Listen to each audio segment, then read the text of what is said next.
What's going on, beautiful people? Welcome back. It's your boy Blue, and we're back for another game trailer reaction. This one is for my Formula One racing fans. We're gonna be looking at Formula One 2020, taking a first look at the new My Team feature. This trailer just came out, and I'm interested to see really what it's all about. So far, we haven't seen a lot of information on the My Team aspect. We've more seen just like some of the other regular gameplay, which I haven't seen a huge difference since the previous title. So we'll see what they had to offer this year. I am excited about this game. Looking forward to doing another season for Formula One 2020. But let's see. Let's just see what they have to offer, man.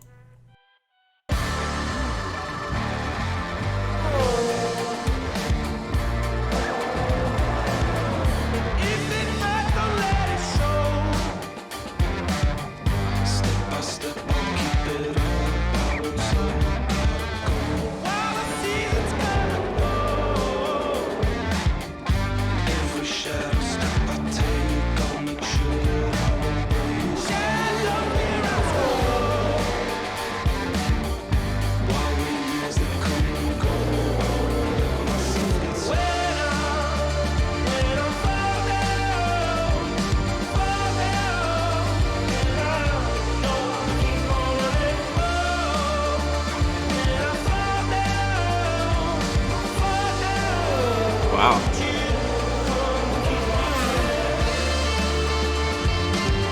Yo, that's legit. Wow, okay. Now we talking.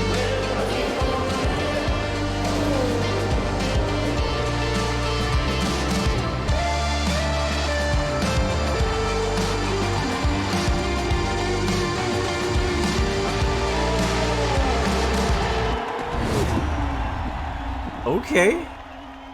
Okay, pre-order now July 10th. Okay. So we're getting some more information here. Like, I honestly thought it was just gonna be like one of those little teaser trailers where it's like, all right, hey, you can do My Team, you can do a few things here and there, but we're not really gonna give you any information. But this time I want to go through this again. They really are breaking it down for us, what you can do, which is pretty freaking dope, honestly. As far as graphics, it looks just like Formula One 2019. We get to be the 11th team on the grid, so they're not taking away any of the current teams. They're actually adding, I guess, you as another team. I think I remember you could also play the regular career mode, so you don't have to do the My Team function. But me, that's just kind of, I don't know, I'm always interested in that type of gameplay, creating my own team, managing my own team, managing my drivers, managing facilities, and it's all here. So as you can see here, I just want to kind of slowly look at some of these designs, because I'm hoping that they don't have any lame designs. A lot of games, whenever they add customization, especially racing games, they're so lame. The uniforms, the colors, the paint schemes, you can see like that. I'm not a fan of that splatter look. That's basically like some kind of random splatter they found on Google and threw it on a uniform. I don't like that. But some of these other ones look pretty good. As I'm gonna kind of click through and pause and see, it's got some nice helmet designs here on the right. And yeah, I'm thinking it sounds pretty cool. Like, you look here, this is a custom car.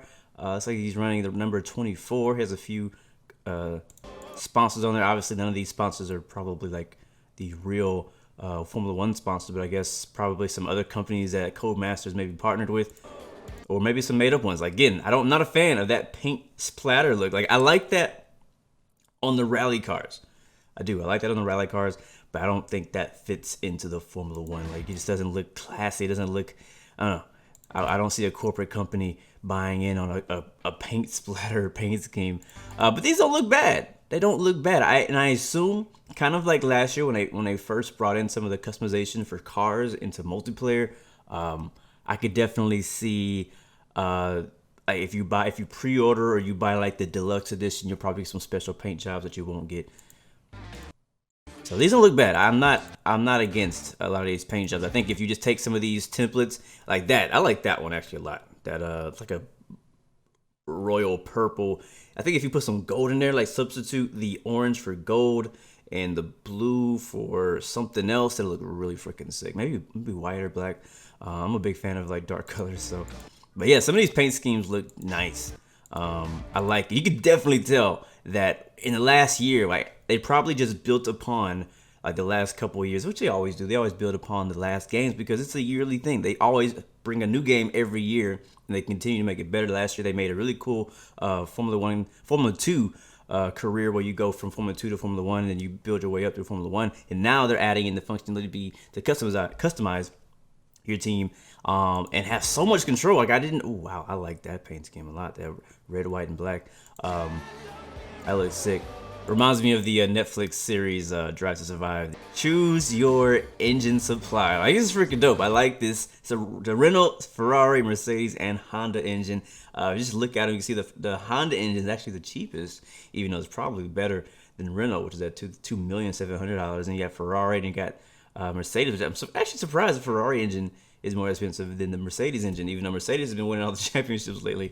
That's surprisingly, but it's pretty cool. Please choose a power unit. That's dope. I like that you can do that. I wonder how often you can do that. Really interested in the gameplay of this.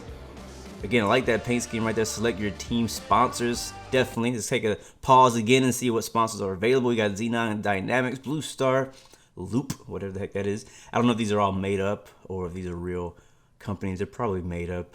I'm assuming because they probably don't want to pay for royalties or whoever these companies are. Maybe at Equinox, RGB. Yeah, these are. I don't know. These might be real, but I don't think they're real.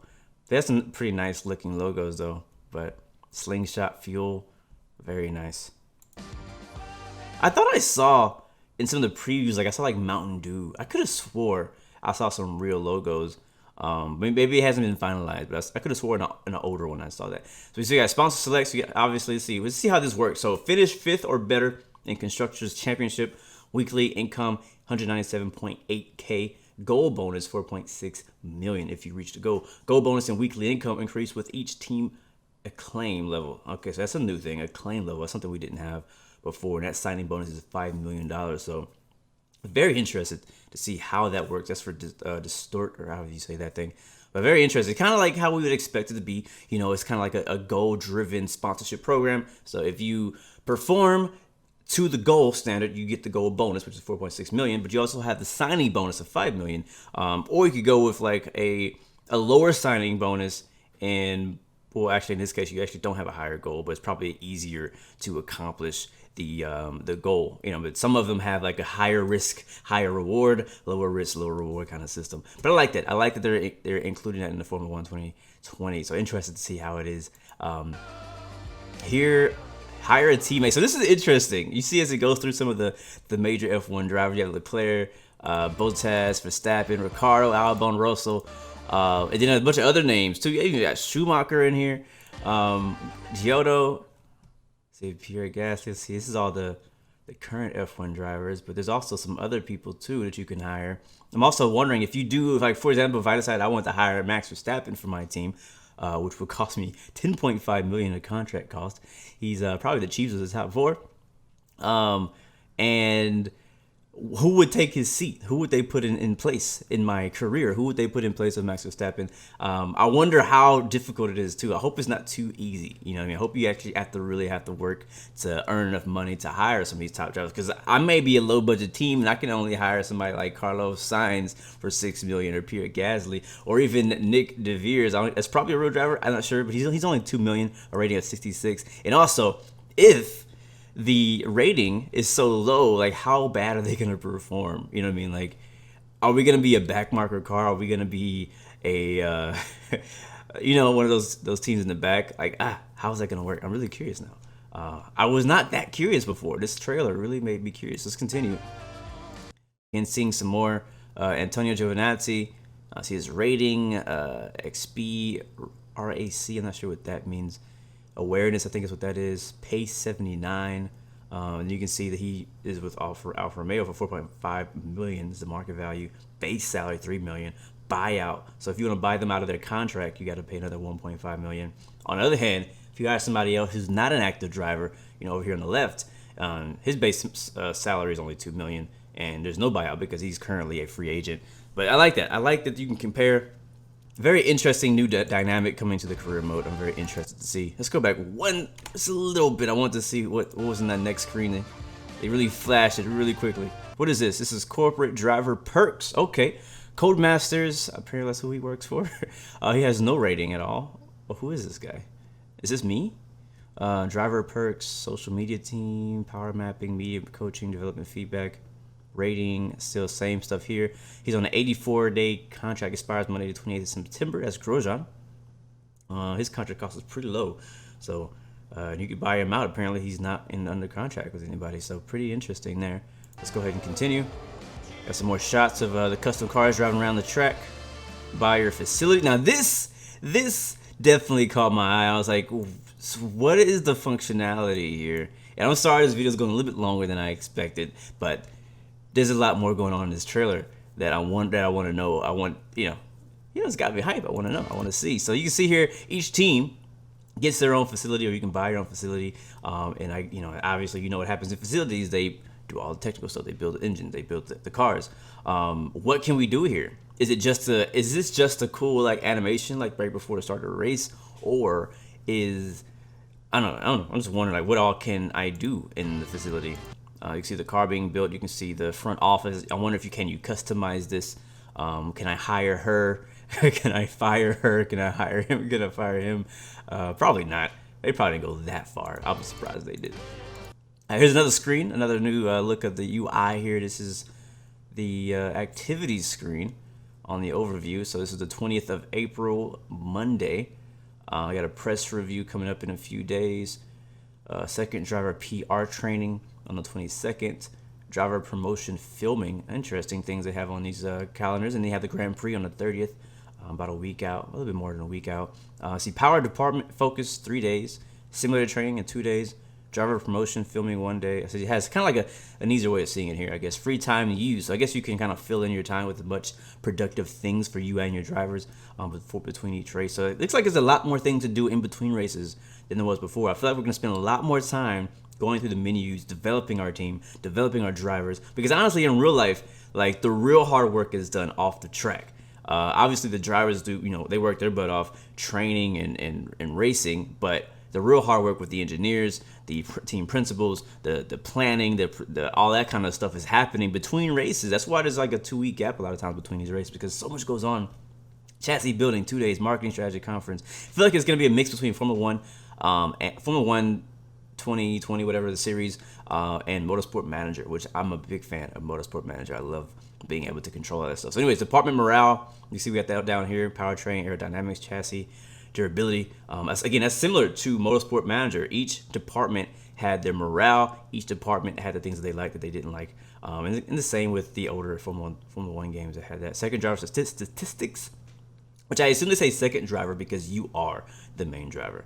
I assume that you wouldn't have the ability to switch between teams like before because you're basically managing your own team. Why would you leave your own team as a driver? It'd be kind of cool if there's a way to hire 2 drivers. Like you could be like, all right, I'm stepping back from being a driver and I'm just going to be just a team principal and I'm going to manage my team, and maybe even some kind of, maybe I'm asking for too much. Maybe I should just go play Motorsport Manager for this kind of gameplay. It'd be cool if you could just kind of manage your drivers, coach them, help do strategy, but not actually be on the track.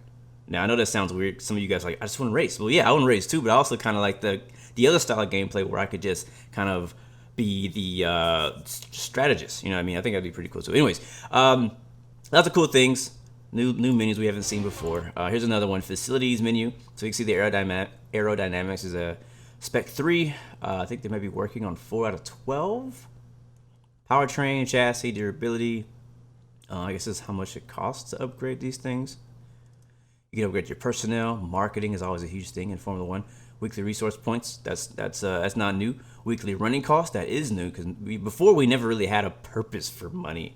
It was always about resource points, gaining resource points in Formula 1 to make your car better. But now we finally have another currency in game that we can actually use to develop our car and our team. I think that's cool. Oops, I think I just missed a couple screens. Let's see. Man, they flashed through so fast. All right, so that's the same one. All right, so we have our vehicle gearbox. This is all the same as the previous years, where you can have your practice gearbox and your event gearbox. I think that was the transmission or the power unit or something. I think we just missed. Yeah, vehicle power units, so you can change those. So that has not changed, which is good. I've always liked that feature. Develop your own team. This is cool. Like, again, this is probably just little cutscenes that we'll see in the game, but it's pretty cool being able to see all this stuff, because I assume that it probably looks similar to this. Maybe like not exactly, but similar to this in real life. I've never been to these facilities, but you can see that have the car being tested. This is I think there is a driver in there. I see a hat. I think there's a driver testing in there. And this is probably aerodynamic testing, which is pretty sick. I didn't know they just had a pipe shot at that thing. Here's a little wind fan, probably like a freaking heavy duty fan. They just put, like, I guess this is some kind of smoke or something to kind of see the aerodynamics of the car for the upcoming weeks. But the car looks really good too, obviously. Looks pretty darn good. Here's another wind tunnel. So this is probably a more developed one. So I think you can probably update and make your facilities better. And so this is kind of like one where it's like, all right, you got a massive wind tunnel now, and it just does everything. So this is like more of the high budget teams as you continue. This one is testing out the suspension. You can see the vibrating the suspension here. Very cool. I got some more of the, I think it's the development section, what do they call it? A lot of the same stuff. So this one is corporate. This is actually new. So team balance 1.5 million. They ain't got much money right now. This would be considered a low budget team. Weekly 440K. Contract period, season, recurring transaction. You got the loop. I don't know what that is. Achieve, Xer, aerodynamics, chassis, durability, all transactions. So income is 463,000, and our outgoing is only 15,000, which is pretty good. Pretty good. Not too bad overhead right there. Alright, you got another screen, my perks. So I assume this is probably your driver. And again, I didn't really go over it too much, but in a few clips back, you saw a lot more driver faces. We've been using the same driver faces for F1 for years, and I'm glad they're finally adding us with new driver faces and avatars. So that's good. So you got media coaching, purchase upgrade for $425,000, unlock additional interview answers level 1. That's pretty cool. Drivers can spend money. They negotiate over their base salary on driver perks. As drivers accrue perks, their value and salary demand increase. As a team owner, you can spend the team's cash on these perks for yourself. Gotcha. And this is another contract. This is a finance history, so this is kind of like some, basic management type stuff. Not everybody's gonna be interested in some of these screens. I understand that, but again, when it comes to managing an F1 team, you got to be able to access all the information. Create, manage, drive. So this is cool. I mean, when was the last time we had a team owner also racing? I can't remember the last time that happened. Probably never will happen again. We get to do it. Very nice. Looking forward to it, July 10th. Hopefully I get to race with you guys as well on Formula 1 2020. And let me know if you guys are interested in seeing my experience when this game does come out. We're probably doing a new series on Formula 1 2020. My team, probably call it the Blue Arrow Racing Team, most likely. See here again, these are the new faces. But anyways, guys, I'm gonna take up too much of your time. We've already been here way longer than I expected. But anyways, guys, until next time, remember you have 3 choices. Give up, give in, give it all. You got peace, love, and God bless you. I will see you guys next time, next video. I'm out.